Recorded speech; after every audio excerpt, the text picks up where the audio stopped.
Today we're reading the last story by Oliver Jeffers for this week called This Moose Belongs to Me.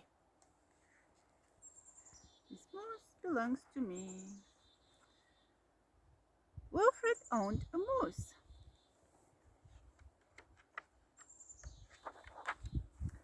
He hadn't always owned a moose.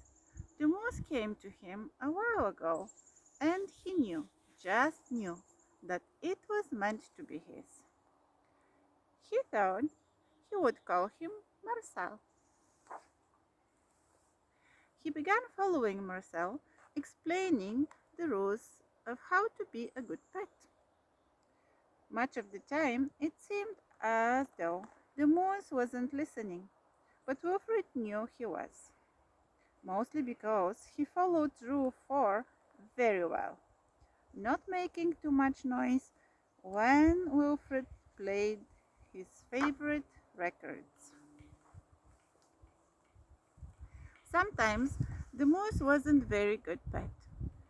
He generally ignored Rule 7, going whichever way Wilfred wants to go. The moose had a very good sense of direction, and Wilfred did not.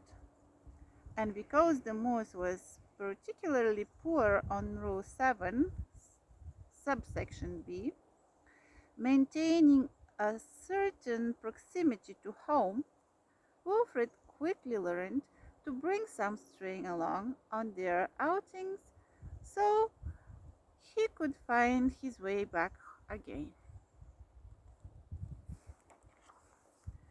Sometimes the moose was an excellent pet. He had not trouble with Rule 11, providing shelter from the rain. On Rule 16, knocking down things that are out of Wilfred's reach. One day, as Wilfred discussed their plans for the coming year on a particularly long walk, he made a terrible discovery. Someone else thought she owned the moose. This lady says, "Rodrigo, you're back." Wilfred was dumbstruck. This moose was Marcel, not Rodrigo. The old lady was mistaken, and Wilfred thought it out only proper that he corrected her. So he said, "This moose belongs to me," he explained to the old lady.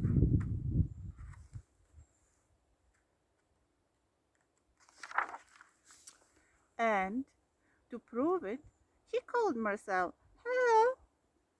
But the moose did not respond. He seemed more interested in the old lady. Good Rodrigo. Fine. Embarrassed and enraged, Wilfred rushed off for home. But in his haste, and miles from anywhere, he tripped over his string and got tangled up.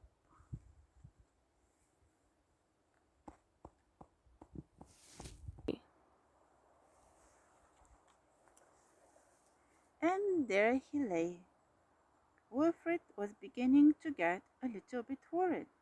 It was getting late, and the monsters would be out soon.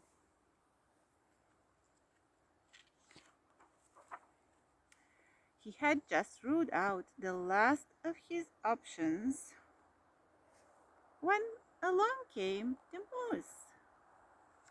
Those were all his thoughts about how to deal with the monsters.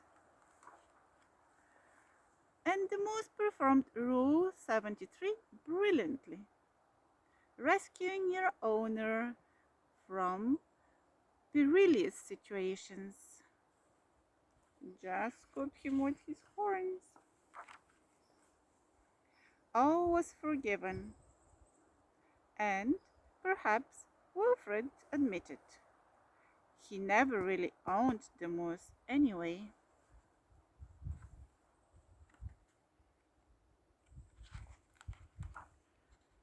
With that in mind, he and the moose reached a compromise. The moose would agree to all of Wilfred's rules whenever it suited him. And there is another man that thinks that this is his moose. This man says, Dominic, you're back, and you brought me an apple?